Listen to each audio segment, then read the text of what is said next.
এখন যারা বাবা মা হয়েছি, আমরা যারা অভিভাবক হয়েছি, শিক্ষক শিক্ষিকা হয়েছি, আমাদেরকে গভীরভাবে উপলব্ধি করতে হবে। আমি মনে করি এই দূরত্ব হওয়ার জন্য ছাত্রছাত্রীদের দোষ নেই, এটি আমাদের দোষ। এই দায় আমাদের, যারা আমরা দায়িত্ব পালন করতে আমরা ব্যর্থ হয়েছি।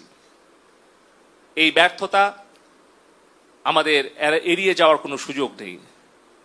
আপনারা যদি বলেন, আমি জেলা আওয়ামী লীগের সহসভাপতি হিসেবে, নাটোর ৩ সিংড়ার সংসদ সদস্য হিসেবে, এই ব্যর্থতা আমারও। আমার এই নির্বাচনী এলাকার যে ৮৫,০০০ ছাত্রছাত্রী আছে, তারা কেউ রাজপথে না নামলেও তারা কিন্তু সোশ্যাল মিডিয়াতে তারা তাদের মতামত দিচ্ছে, তাদের আবেগ অনুভূতি প্রকাশ করছে।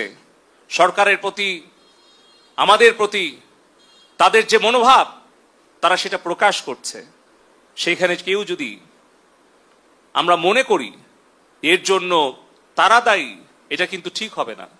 আমাদের উপলব্ধি করতে হবে যে আমাদের পরিবারে আমাদের সন্তানরা যারা এখন হাই স্কুল কলেজে পড়াশোনা করে, বিশ্ববিদ্যালয়ে পড়াশোনা করে, তাদের চোখের ভাষা আমাদের বুঝতে হবে, তাদের মনের কথা আমাদেরকে শুনতে হবে।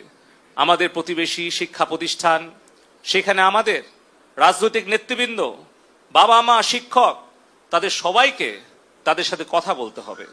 তাদের সাথে দূরত্ব যেটা সৃষ্টি হয়েছে, এটা কখনোই তাদের প্রতি কঠিন সিদ্ধান্ত নিয়ে সমাধান করা সম্ভব নয়। সঠিক সিদ্ধান্ত নিয়েই সেটা সমাধান করতে হবে। আমরা যেন কঠিন সিদ্ধান্ত নিয়ে তাদের প্রতি কঠোর শাসনের পথ বেছে না নিয়ে আমরা যদি তাদের প্রতি সংবেদনশীল হই এবং তাদের প্রতি আমরা যদি একটু স্নেহ মমতা নিয়ে তাদের কাছে বসি, তাদের কথা শুনি, তাহলে আমার বিশ্বাস যে অবশ্যই এই ভুল বুঝাবুঝি দূর হবে, এই দূরত্ব দূর হবে। এবং যারা ষড়যন্ত্রকারীরা আমাদের সরকারের সাথে ছাত্রছাত্রী, সাধারণ জনগণের একটা দূরত্ব তৈরি করার ষড়যন্ত্র করছে, তারা সেই ষড়যন্ত্রে কখনোই সফল হবে না।